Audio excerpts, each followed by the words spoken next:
It started with a writer and a submarine commander known as Doug the Thug. The name Tom Clancy brings a vision of the realism element. It brings a link to movies and books that are pretty much common to a large population. He was very much a decision maker. His history in the British Navy, and this is the direction we're going to go, and this is it. They mixed the real world with the virtual one. Alpha, go. It was something that I hadn't seen anybody really do that well before or do at all. So it was a military shooter, but based on realism. Man down! Need some backup now! And jump-started a whole new genre of gaming. Among first-person shooters, which tended to be set on alien worlds or in haunted houses or in crazy dungeons, this game was set in the real world. You were fighting real enemies that real people can expect to face. It wasn't always easy. Working on Rainbow Six definitely is one of the war stories of the company. Yet they created one of the most respected and successful franchises ever. When Rainbow Six became popular, I told my wife that it was lightning in a bottle, but it was a lie, because lightning in a bottle only happens once. Gear up and get ready for the story behind Red Storm Entertainment. Am I safe now? Escorting hostage.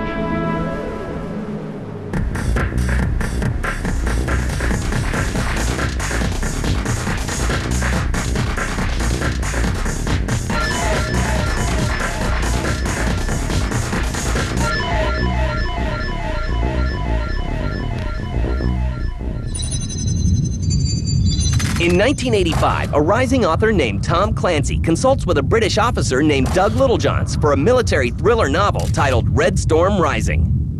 Doug Littlejohns is a former British subcommander, so he knew some of the real activities.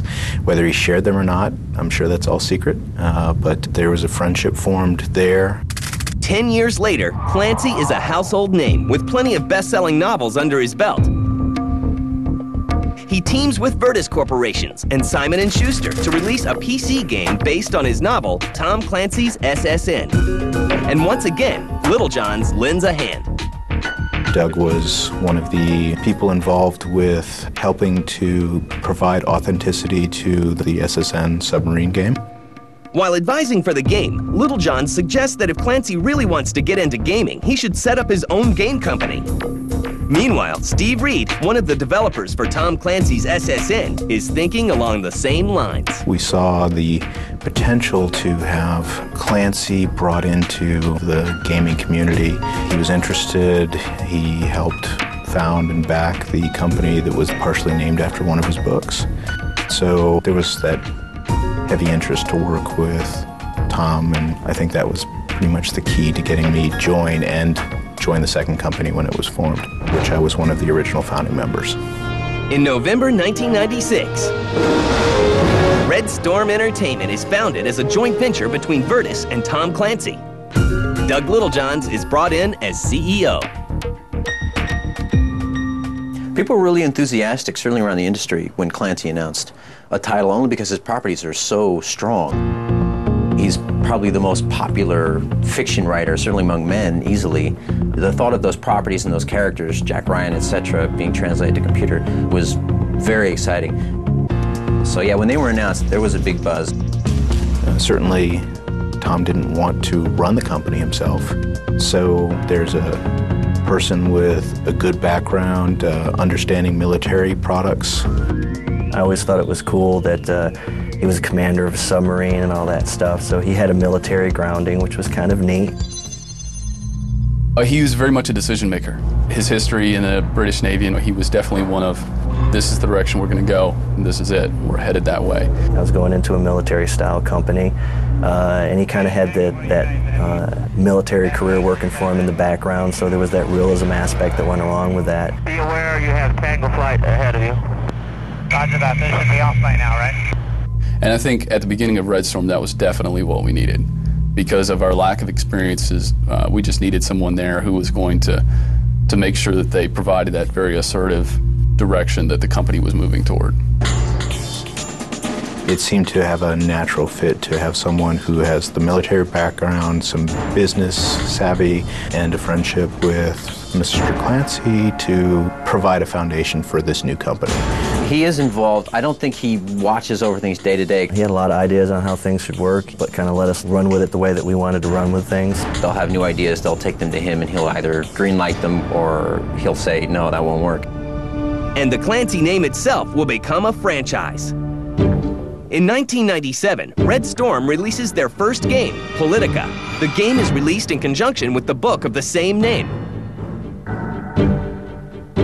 The name Tom Clancy brings a vision of the realism element. It brings the link to movies and books that are pretty much common to a large population. Although met with mediocre reviews, Politica generates $2 million in revenue for the company. There's a word of mouth that it's not too far before you bump into someone who's either passionately read all of his books or seen all of the movies, and so in name alone, that allowed us pretty nice limelight to start off a company. As we know, when you're dealing with games, the proof is actually in the product. So the name doesn't provide victory, it just provides a nice sense of attention. Under fire. In position. What Red Storm has planned next for the Clancy name will change the face of first-person shooters forever. Bravo, go! Man down, man down! Threat neutralized. In position.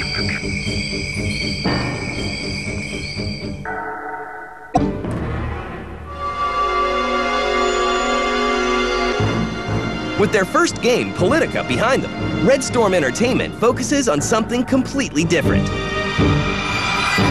A first-person shooter called Tom Clancy's Rainbow Six.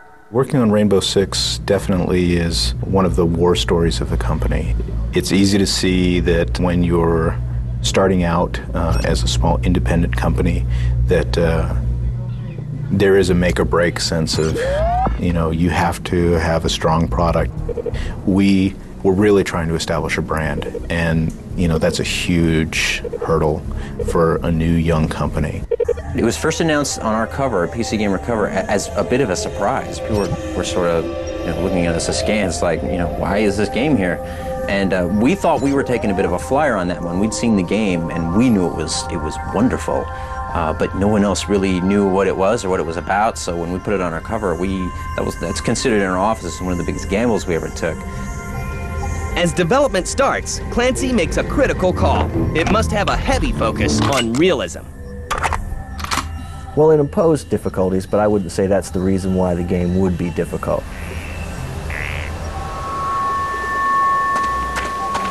You have to try to portray the game as realistically as possible. You have to stay true to what the fans feel are realistic, and sometimes those are two very different things. To ensure that the game gets the day-to-day operations of counter-terrorist teams right, Clancy meets with the development team regularly. He came down several times for Rainbow Six, and we had several meetings with him where he critiqued some of the story and talked a lot about plot and the main premise for the team. It's kind of long line this way, facing me. Long line. He hooked us up with a lot of good advisors, some ex-Special Forces operatives and people like that were able to help us get the correct feel for the game. Okay, where are you going? You look confused. We have all of Jane's guides. We have references. We have people within military organizations, within law enforcement, within all sorts of levels of government. Put your body almost straight up. Who we use as contacts that we talk to and say, how is this really going to happen? You're going to execute a hostage rescue into these rooms. Is this kind of a situation actually going to occur in the real world? You're going to have to take scientists and radioactives, exfiltrate back out. Is this how you would actually go about this type of an engagement? It gave us experiences that we'd never had. We went down to a H&K training facility.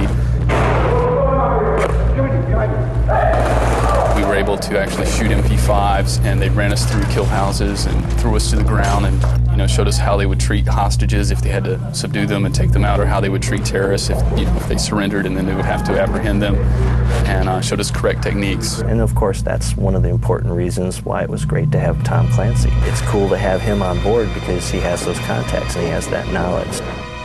Rainbow Six is created at the same time as the book it's based upon.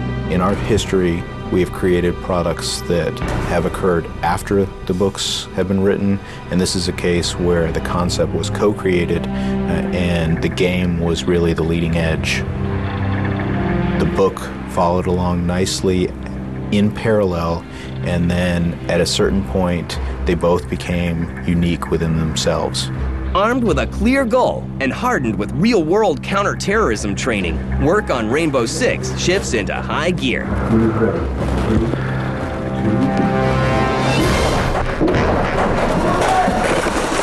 We were all really excited about it because it was our first big game, first big experience, and so we were looking forward to it. The majority of staff was working on that product.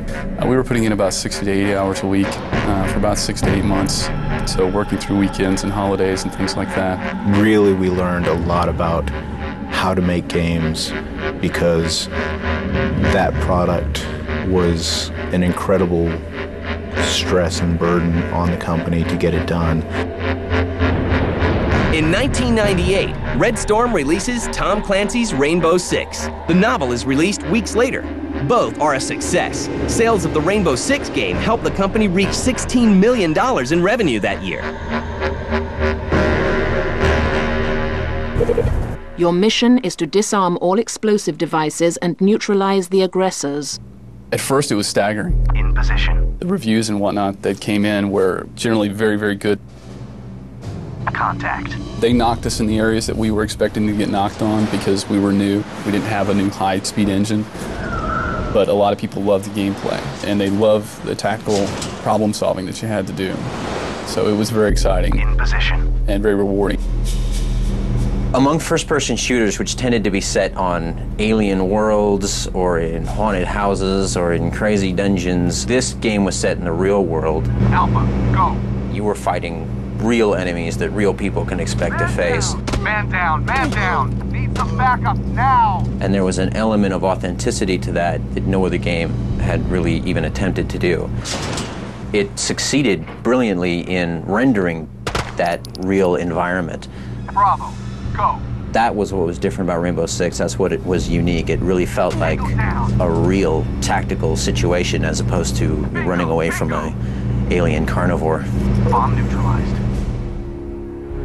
Not only is Clancy pleased with the results, but so are the people that he writes about in his books.